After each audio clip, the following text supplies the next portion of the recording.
Freedom Publishing House, the leading publisher in academic materials across the globe. IELTS Target 9. Published by Freedom Publishing House and Freedom Academy Press, 2026. This recording is a copyright. Test 10. This is the IELTS listening test by Target 9. You will hear a number of different recordings, and you will have to answer questions on what you hear. There will be time for you to read the instructions and questions, and you will have a chance to check your work. All the recordings would be played once only. The test is in 4 parts. At the end of the test, you will be given 10 minutes to transfer your answers to the answer sheet. Now turn to part 1. You will hear a recording about a man calling at the Asian circus event. First, you have some time to look at questions 1 to 10.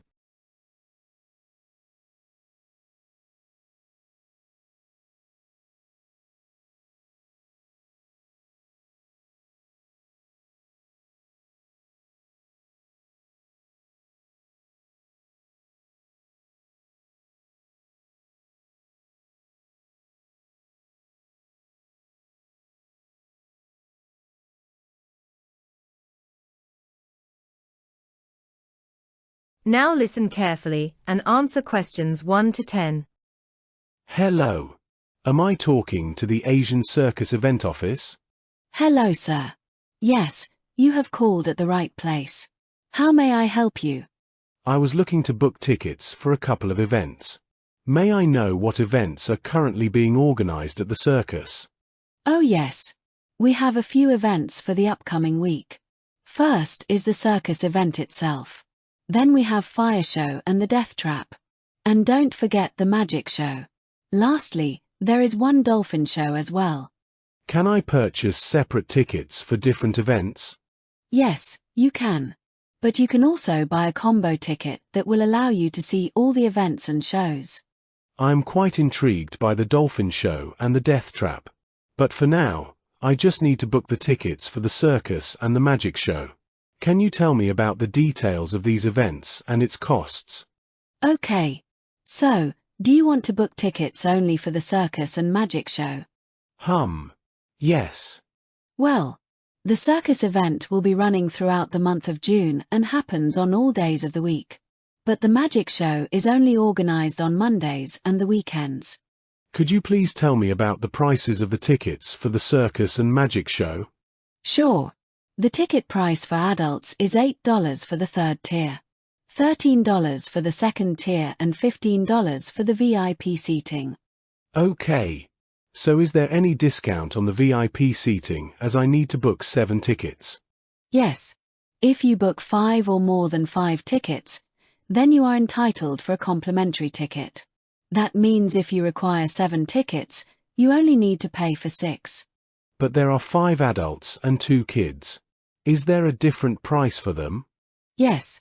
The ticket price for kids is $10 for the VIP ticket. Oh no. Actually $10 is for the second tier kids tickets. The one which you are looking to book is $12. So, should I book 5 tickets for adults and 2 for the kids? Yes. But I also need to book for the magic show. Please tell me about that also. The ticket price for Magic Show is $10 for adults and $7 for kids under the age of 7. But if you plan both the events, then you can also buy a combo ticket. It would be much cheaper. The combo VIP ticket for both Circus and Magic Show is $20 for adults and $15 for kids. That's great. I think this combo ticket is the best option. So, I would like you to book combo tickets for the Circus and Magic Show for the coming Sunday. And may I know about the total amount? Yes. For 5 adults and 2 kids, your total amount for combo ticket will be $100 for adults, plus $30 for the kids. That means your total amount will be $130. You can pay this amount by cash on the day of the show, or you can also book the seats in advance. If you are planning to come on Sunday, I recommend booking your tickets in advance, because there is more footfall on Sundays than other days. Sure. I will do that. So how can I pay the amount to you right now? I will send a link of our website on your mobile phone. You must follow the instructions over there and make the payment to book your tickets. Once the payment is done, you will receive the e-tickets. All right. Thank you for your help. That is the end of part 1. You now have half a minute to check your answers to part 1.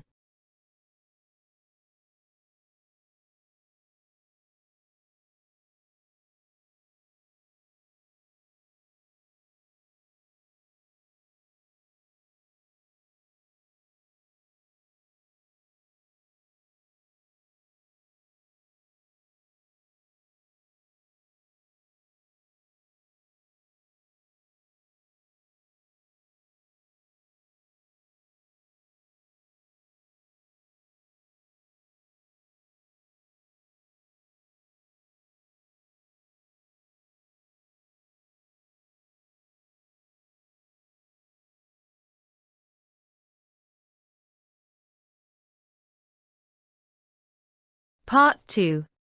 You will hear a local government representative talking about 2 recent developments in the city of Garrington. First, you have some time to look at questions 11 to 14.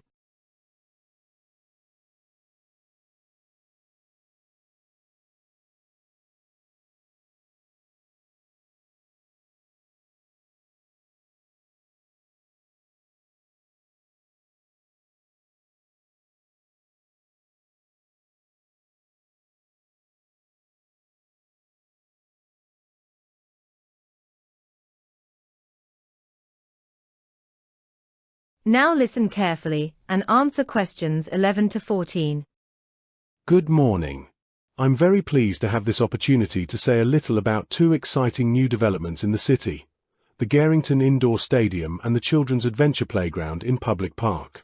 As many of you may know, the idea for these initiatives came from you, the public, in the extensive consultation exercise which the local government conducted this year.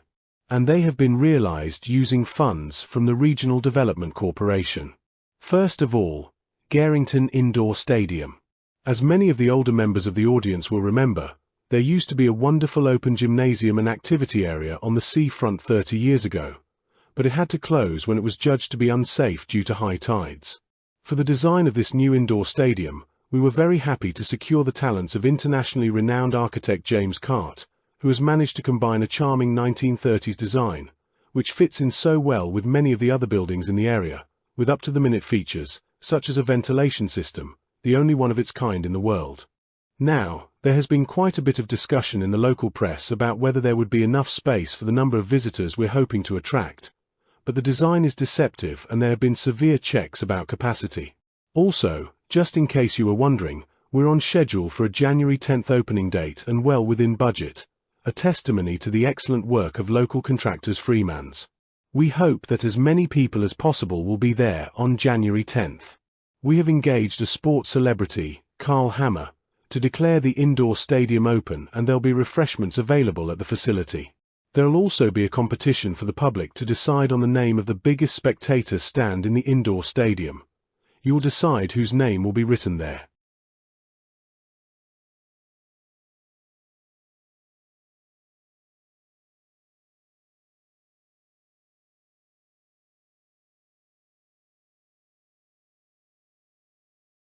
Now listen carefully and answer questions 15 to 20. And now, moving on to the public park playground, which we're pleased to announce, has just won the Thomas Award for Hygiene. The news came through only last week.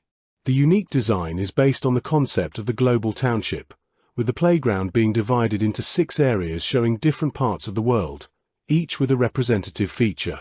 For example, there is a section on India, and this is represented by rides and equipment in the shape of snakes, cow, tigers and so on, fauna native to the forests of the region.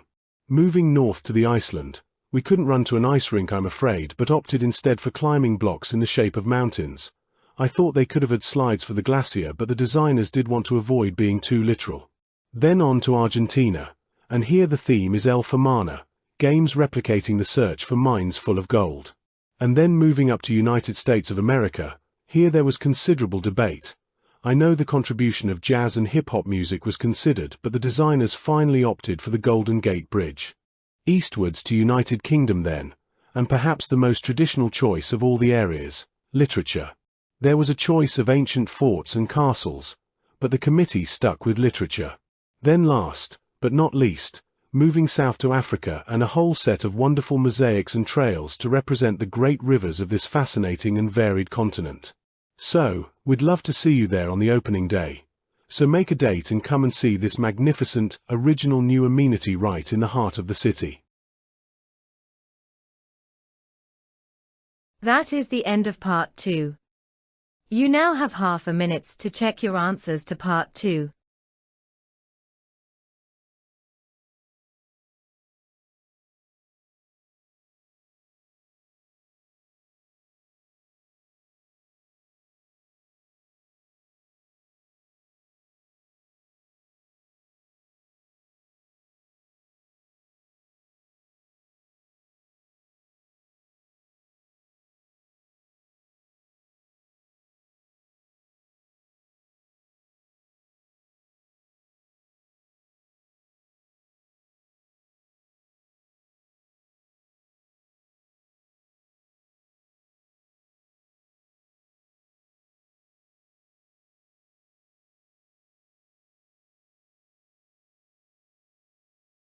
Part 3.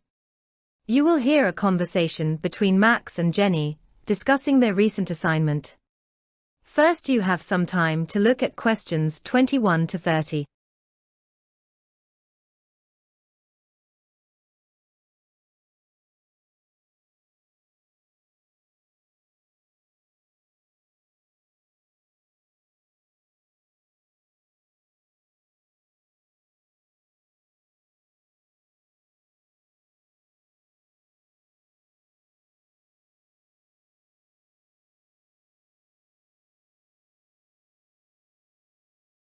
Now listen carefully and answer questions 21 to 30.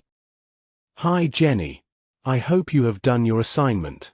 The last day for submission is tomorrow. Absolutely. I have. But Max, I think you were given the chemistry assignment. Same as mine. No Jenny. You forgot. I was given the physics assignment. Oh yes. You told me that day.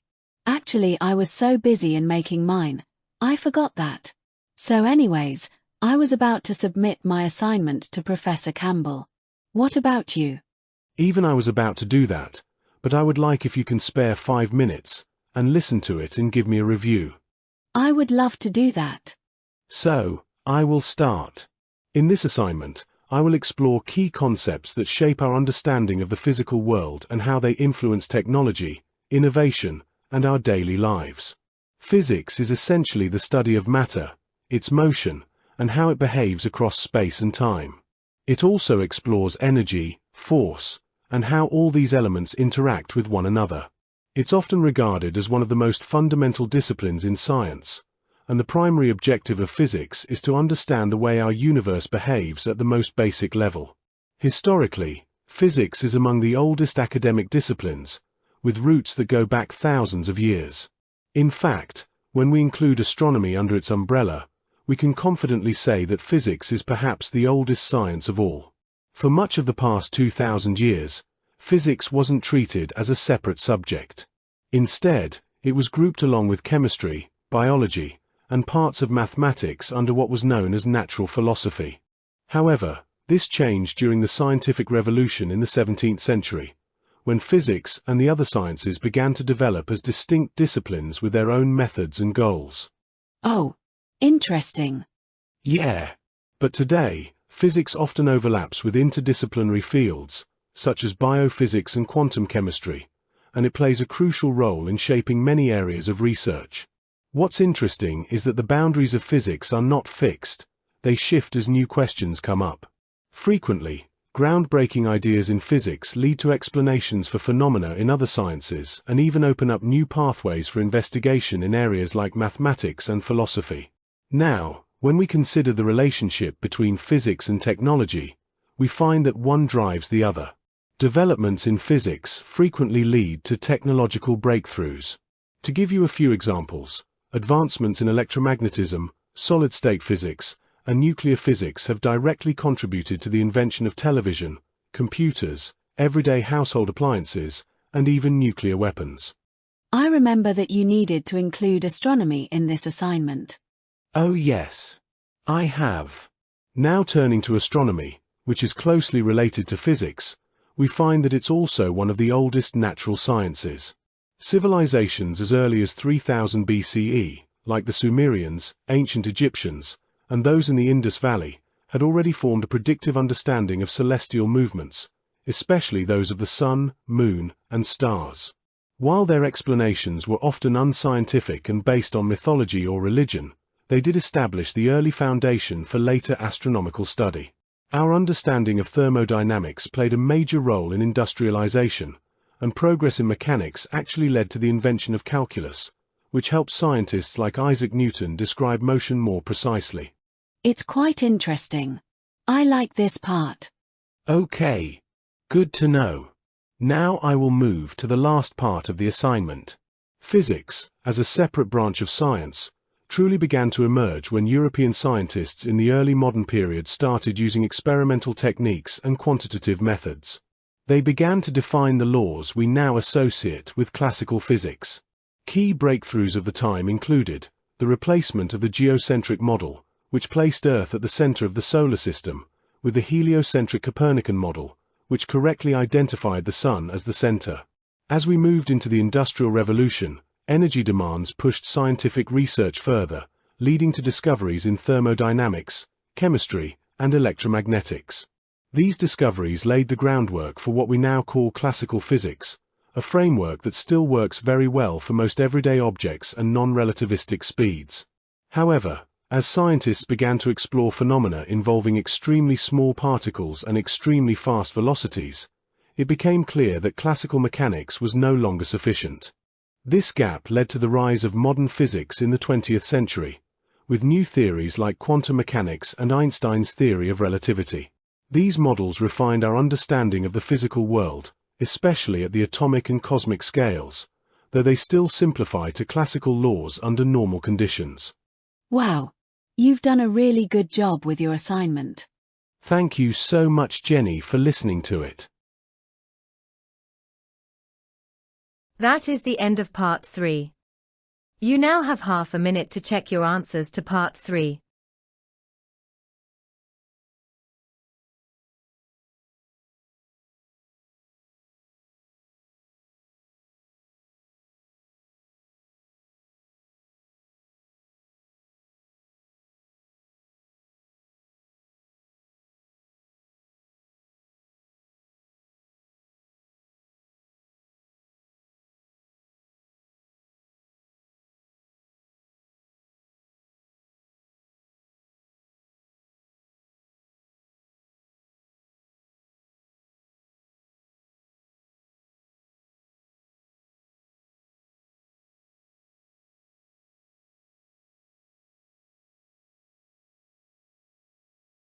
Part 4.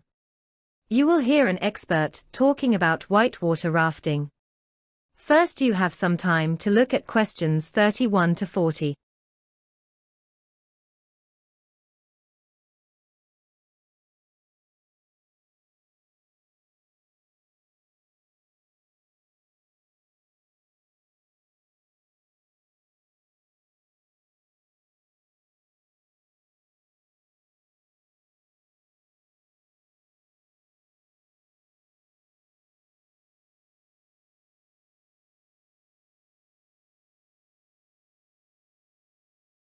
Now listen carefully and answer questions 31 to 40.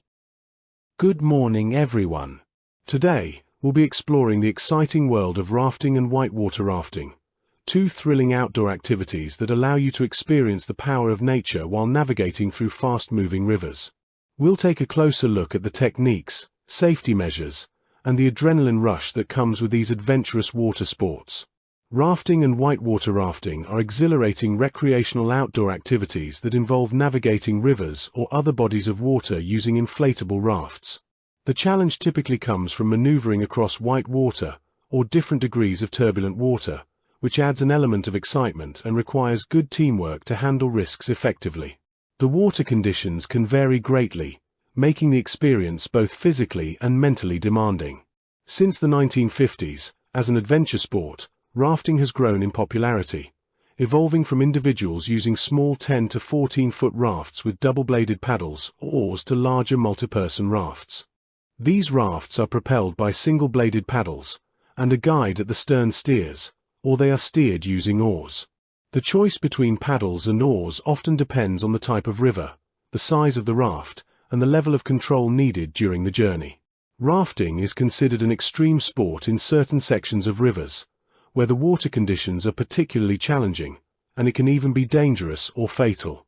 In these challenging sections, rafters face unpredictable conditions that can escalate rapidly, requiring skilled navigation and teamwork.